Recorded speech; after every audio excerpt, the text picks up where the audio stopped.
Fresh meet cutting চলছে, পাচ্ছেন fresh meet process. আমাদের ভিডিওটি কে কোথা থেকে দেখছেন অবশ্যই কমেন্ট করে জানাবেন।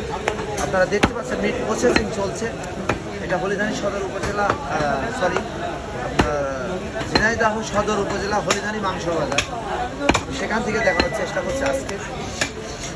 যারা দেখছেন এই মুহূর্তে আমার সাথে আছেন, অবশ্যই আমাদের পেজটি ফলো দিয়ে রাখবেন, লাইক কমেন্ট শেয়ার করে আমাদের পাশে থাকবেন।